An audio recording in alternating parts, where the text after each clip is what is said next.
I have spinal muscular atrophy type 2, which is a neuromuscular disorder very similar to muscular dystrophy. It's a progressive disorder that leads to muscle weakness. Obviously, I use a power wheelchair. The nature of my disorder, I have never walked, so I've always relied on a power wheelchair. I rely on my personal care attendants for all of my physical activities of daily living.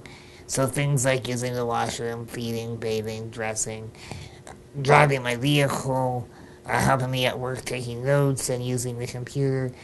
Basically everything that the typical able-bodied person would do for themselves physically day to day, I need support with. I work full time for Muscular Dystrophy Canada, where I am the National Director of Community and Volunteer Development.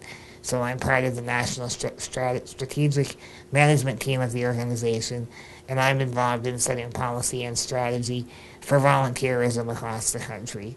My background is in human resources, so I have a Certified Human Resources Professional designation and a graduate degree in human resources. So prior to working for muscular dystrophy, I spent a lot of time dealing with human resources issues, including employment equity, disability sensitivity, training, diversity, and such things within the human resources realm. Outside of work, I do a significant amount of volunteer work. I am on the board of 21 Inc., which is a youth leadership development organization. I'm also on the board of Prude Inc., which is a cultural diversity organization in St. John. And I'm also the past president of the St. John Ability Advisory Committee, which is a municipal advisory committee on disability issues for Common Council. Because of the fact that I've relied on a wheelchair all of my life, I haven't had to deal with facing a lot of loss, such as other people with disabilities may have. So I haven't had a lot of those emotional barriers to overcome. My barriers have been more around perception of my disability. So employers seeing past the wheelchair and recognizing, hey, this guy's got 10 years of experience and a graduate degree and a professional designation. So really helping employers to see past that and see the abilities that I possess. I think as well part of it is around physical access to workplace, so gaining access to facilities that may not have a ramp or an elevator, and that often limits your options for employment. And then the third would be just general acceptance of coworkers and having them understand the differences of someone with a disability that may require accommodations of certain type, or even how to relate to someone with a disability. I often, when I start a job, go in and offer to do disability sensitivity training with my coworkers so they know how to react to really make them feel comfortable in working with me and my attendant, because with me typically comes another person, and people are often not sure how they should react and relate to that situation. So I'd say those are probably the three biggest challenges. When I graduated high school, I was the recipient of the Terry Fox Humanitarian Award. That was a really big accomplishment for me. I would say some of my other accomplishments in life have been being on the board of a national organization. Prior to being hired at Muscular Dystrophy Canada, I was part of the National Board of Directors. I think most recently as well, about 4 years ago, I had the opportunity to be part of 21 Leaders for the 21st Century, and being with a group of 21 young leaders in the province, learning about New Brunswick and how to create change in our province.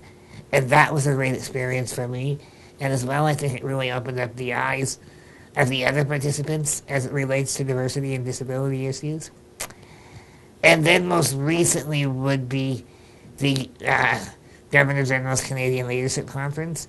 I was one of 250 people from across the country selected to participate in a program to learn about our country and travel across the country. So I had the opportunity of really exploring the province of Alberta. So I was on a bus for about 10 days with people from all over the country, and we learned about challenges with leadership and community in the province of Alberta, and then came together with all the other participants from across the country and delivered a presentation to the Governor General. I would think the biggest impact on my successes was the way I was raised by my parents. My parents never really led me to believe I had a disability, so right from the young age of when I started school, I was involved in extracurricular activities, so beavers and cubs and scouts, and did all those things that boys without disabilities do.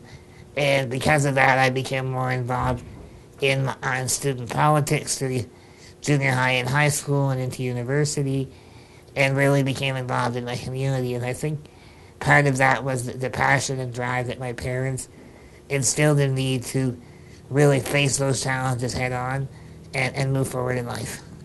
I often joke with my friends in 5 years I'm going to be emperor of the world. So that's my big goal.